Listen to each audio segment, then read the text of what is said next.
Urdu novels plate form, please ہمارے channel کو subscribe کریں اور ویڈیو کو لائک کریں۔ جب شام ڈھلے جی آباسی ایپیسوڈ 5۔ سیاہ رات میں وہ گھاس پر بیٹھی چہرے پر ہاتھ رکھے زاروں کی طرح رو رہی تھی۔ ساری حقیقت جاننے کے بعد بھی اس نے ایک لفظ لبوں سے ادا نہیں کیا تھا۔ شہریار نے دو زانوں بیٹھے اس کے ہچکیاں لیتے وجود کو دیکھا۔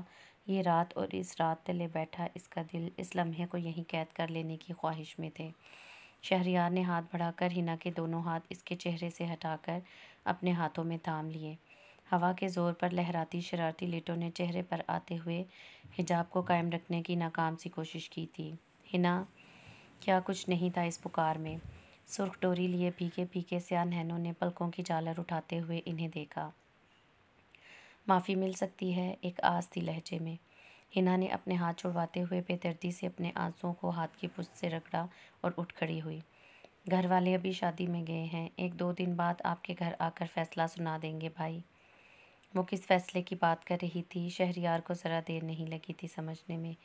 جو ہو گیا تھا وہ اب اتنی آسانی سے بھلائے جانے، قبول کیے جانے کے قابل نہیں تھا۔ اس کے سامنے کھڑے ہو کر بڑی بے قراری سے حنا کے چہرے کو دیکھا۔ اس سے الگ ہونے کا خیال تو تب بھی ذہن میں نہیں آیا تھا جب وہ اس سے بدگمان تھے، اور اب کے بدگمانی کے بادل چھٹ گئے تھے تو وہ کیسی سنگ دل بنی فیصلے کی بات کر رہی تھی، اور مجھے یقین ہے تم فیصلہ میرے حق میں ہی دو گی۔ اس کے چہرے کو ہاتھوں کے پیالے میں لیتے ہوئے محبت کی مہر ثبت کی تھی۔ حنا اپنی جگہ ساکت رہ گئی۔ شہریار گہری نظروں سے اسے دیکھتے واپس پلٹ گئے۔ ہوش تو تب آیا جب ان کی گاڑی دروازے سے باہر نکلی۔ اس نے گہری سانس ہوا کے سپرد کی، نظر اچانک ہی گلاب کے پھولوں پر پڑی جو شہریار لائے تھے۔ اس کو اٹھا کر وہ اندر کی جانب بڑھی جب ان میں چھپا سفید کاغذ بھی نظر آ گیا۔ راہداری میں رک کر ہی اس نے کاغذ کو نکال کر کھولا، سر چکرا کر رہ گیا۔ یہ گلاب میرے گلاب کے لیے، صرف تمہارا عالی۔ اس ایک لائن کو بے یقینی سے کئی بار پڑھا تھا۔ یہ عالی ہیں کیسے؟ وہ تیزی سے اپنے کمرے کی طرف بھاگی، الماری کھول کر بہت سے دستاویزات کو ادھر ادھر کرتے ہوئے مطلوبہ کاغذ بھی ہاتھ آ گیا۔ شہریار عالم، ولد منصور علی۔ نکاح نامے پر درج نام کو وہ بے یقینی سے تک رہی تھی۔ مائیوں کی طرح بارات کی تقریب کا بھی خوب اہتمام کیا گیا تھا۔ وہ سب میرج ہال آتے ہی مہمانوں سے ملنے ملانے میں لگ گئے تھے۔ سجاب جو پنک شرارہ زیب تن کیے خوبصورت لگ رہی تھی، اس کی نظریں فرزام پر ہی جمی تھیں جو اپنے ہم عمر لڑکوں میں گھرا ہوا تھا۔ کچھ دیر بعد جب وہ اسے اکیلا کھڑا نظر آیا تب موقع غنیمت جان کر اس نے فوراً اسے میسج کر دیا، بس ایک آخری بار میں چھت پر انتظار کر رہی ہوں۔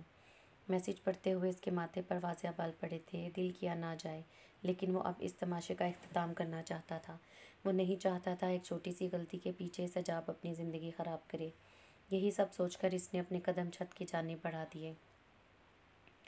کیوں بلایا مجھے یہاں؟ سجاب جو آتش بازی دیکھتے ہوئے فرزام کا انتظار کر رہی تھی، اس کی آواز سن کر پلٹی۔ اپنے سوال کا جواب چاہیے۔ کیا مجھے ماورا کے ساتھ خوش دیکھ کر تمہیں تمہارے سوال کا جواب نہیں ملا؟ بغیر کسی ہچکچاہٹ کے پلٹ کر سوال ہوا۔ تو پھر وہ سب کیا تھا جو مجھے محسوس ہوا؟ غلط محسوس ہوا تھا۔ وہ ہنوز سنجیدہ تھا۔ محبت مجھ سے، نکاح ماورا سے، ہمت نہیں تھی گھر والوں کے خلاف جانے کی۔ سجاب کا لہجہ مزید تلخ ہوا، جبکہ اس سوال پر سیڑھیاں چڑھ کر اوپر آتا شخص ساکت ہوا تھا۔ آسمان پر نظر آتی آتش بازی کو دیکھتے ہوئے اسے اچانک ہی فرزام کا خیال آیا تھا، جو ہال پہنچنے کے بعد سے نہ جانے کہاں غائب ہو گیا تھا۔ نکاح پڑھایا جا رہا تھا، تھوڑی دیر میں کانا بھی کھل جاتا۔ وہ اسے ڈھونڈتی قدم بڑھانے کے ساتھ نظریں بھی دوڑا رہی تھی جب دور سے اس کی نظر بائیں جانب اوپر جاتی سیڑھیوں پر پڑی۔ اوپر جاتے شخص پر اسے فرزام کا گمان ہوا تھا۔ ہال میں فینسی لائٹس جلنے کے باعث وہ ٹھیک سے پہچان نہیں پائی تھی۔ اپنے لہنگے کو دونوں ہاتھوں سے تھامتے ہوئے مہمانوں کے درمیان سے گزرتی وہ سیڑھیوں کی جانب بڑھی، مگر اوپر پہنچنے پر جو آواز، جو سوال اس کی سماعتوں سے ٹکرایا وہ اسے ساکت کر گیا تھا۔ محبت مجھ سے، نکاح ماورا سے، ہمت نہیں تھی گھر والوں کے خلاف جانے کی۔ سجاب مجھ سے غلطی ہوئی تھی، پر یہ فرزام کی آواز تھی۔ ماورا کا اپنے قدموں پر کھڑا ہونا محال ہو گیا۔ اس نے بے اختیار دیوار کا سہارا لیا اور واپس پلٹ گئی۔ اپنی زندگی کا اتنا کڑوا سچ سننے کی ہمت اس میں نہیں تھی۔ پر میری غلطی صرف اتنی کی تھی کہ تمہیں ڈنر کی آفر کر دی، جسے تم ڈیٹ سمجھ بیٹھی۔ فرزام بھی اب تلخ ہوا تھا۔ تم مجھے پسند تھی، اب بھی پسند ہو، لیکن بس کزنز کی حیثیت سے۔ محبت صرف ماورا سے کی ہے، آج اس چیپٹر کو وہ ہمیشہ کے لیے بند کرنا چاہتا تھا۔ گھر والوں کے ڈر سے اپنی محبت سے دستبردار ہونے والوں میں سے نہیں میں۔ اگر تم سے محبت ہوتی تو آج ماورا کی جگہ تم میرے ساتھ ہوتی۔ لیکن کیا میں نے کبھی تمہیں کہا کہ تم سے محبت ہے؟ دیکھو سجاب، تم اچھی لڑکی ہو، یوں خود کو تکلیف نہ پہنچاؤ۔ مجھے اگر جو علم ہوتا میرا چھوٹا سا عمل تمہیں یوں اذیت میں مبتلا کر دے گا تو میں کبھی تم سے ڈنر کا نہ کہتا، اور دیکھا جائے تو اچھا ہی ہوا۔ وہ ڈنر شروع ہونے سے پہلے ہی ختم ہو گیا تھا۔ اسے واقعی ندامت محسوس ہو رہی تھی۔ سجاب نے گہری سانس بھر کر اسے دیکھا۔ وہ یہی سمجھی تھی گھر والوں کے دباؤ میں آ کر فرزام نے ماورا سے نکاح کیا تھا، مگر اب اپنے سوالوں کا اتنا واضح جواب اور صاف انکار مل گیا تھا کہ کچھ کہنے کے لیے بچا ہی نہیں تھا۔ سب سے بڑھ کر اپنی عزت نفس کو وہ اب اس شخص کے سامنے مجروح نہیں کرنا چاہتی تھی۔ جو سننا چاہتی تھی وہ سن لیا۔ فکر نہیں کریں، اب تنگ نہیں کروں گی، میں شرمندہ ہوں، اس کی ضرورت نہیں۔ سجاب دھیرے سے مسکرائی۔ درد اب بھی دل کے کسی کونے میں تھا جو وقت کے ساتھ ہی ختم ہونا تھا، لیکن اب وہ بھی آگے بڑھنے کے لیے خود کو تیار کر چکی تھی۔ ولیمے کی تقریب کے بعد ان سب کی زندگیوں میں جیسے سناٹا سا چھا گیا تھا جو کسی طوفان کے آنے کی گواہی دے رہا تھا۔ ایک طرف ہنا کی زندگی کا فیصلہ ہونا تھا تو دوسری طرف ماورا اپنی زندگی کے لیے کوئی فیصلہ کرنا چاہتی تھی۔ جو سنا تھا وہ کوئی عام بات نہیں تھی کہ وہ خاموش بیٹھ جاتی۔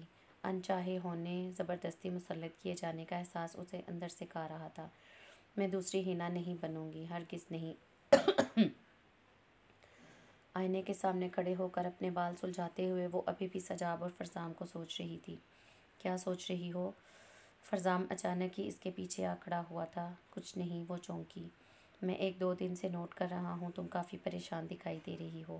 کیا بات ہے ماورا، مجھ سے شیئر کیوں نہیں کرتی؟ شانوں سے تھام کر فرزام نے اس کا رخ اپنی طرف کیا تھا۔ رزلٹ آنے والا ہے نا، بس اس کے لیے ہی پریشان ہوں، اس نے فوراً بہانہ بنایا۔ انشاءاللہ اچھا ہی ہوگا۔ میں تو سوچ رہا ہوں اب بابا سے رخصتی کی بات کر ہی لیتا ہوں، آگے ایڈمیشن ہمارے ہنی مون کے بعد لینا۔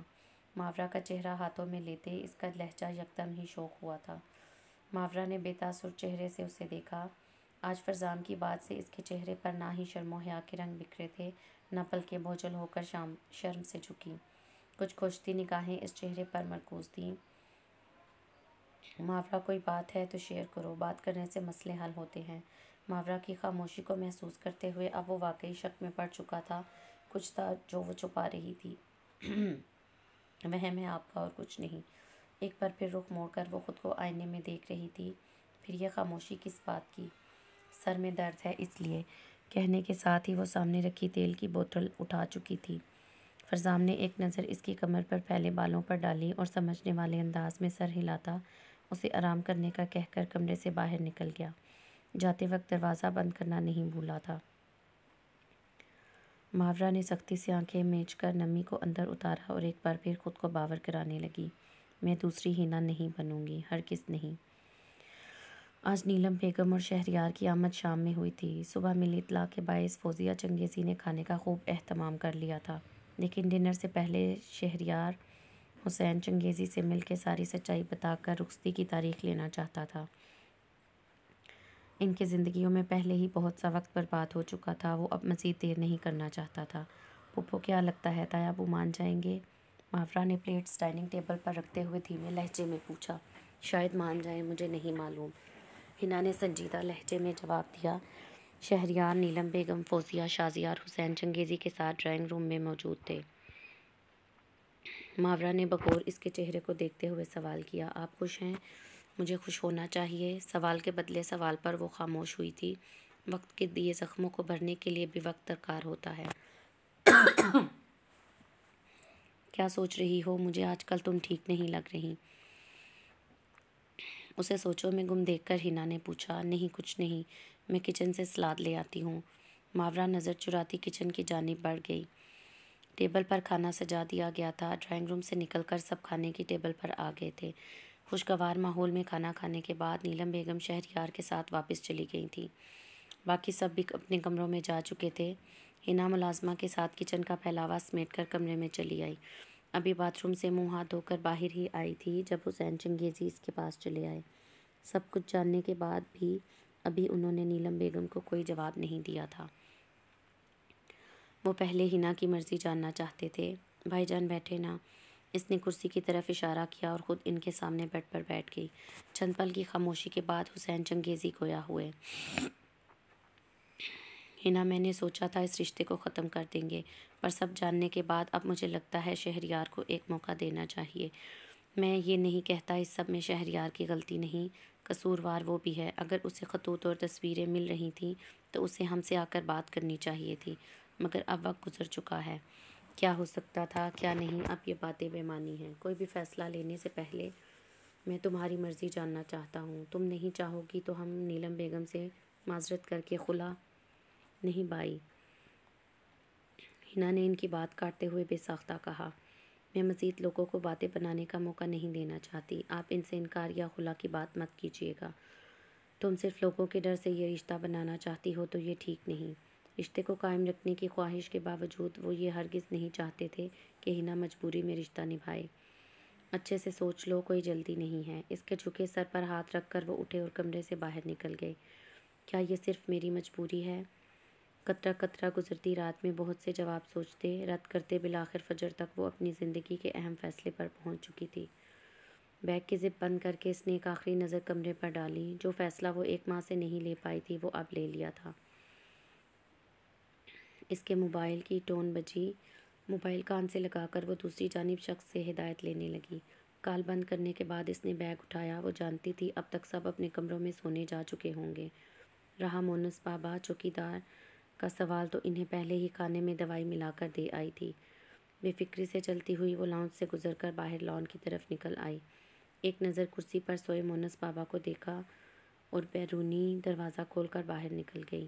گلی کے کونے پر کھڑی بلیک کار کی لائٹس روشن تھیں۔ وہ چلتی ہوئی اس کے پاس پہنچی اور پچھلی نشست کا دروازہ کھول کر اندر بیٹھ گئی۔ چلیں؟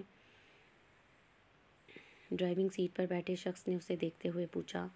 آنکھوں میں اترتی نمی کو اندر دھکیلتے ہوئے اس نے اثبات میں سر ہلا دیا۔ مجبوری کے رشتے دکھ تکلیف کے سوا کچھ نہیں دیتے۔ اس نے سر پیچھے سیٹ سے ٹکا کر آنکھیں موند لیں۔ اس اندھیری رات میں وہ سیاہ گاڑی آگے بڑھتی اپنے پیچھے کسی کی زندگی کو بھی تاریکی میں بدل گئی تھی۔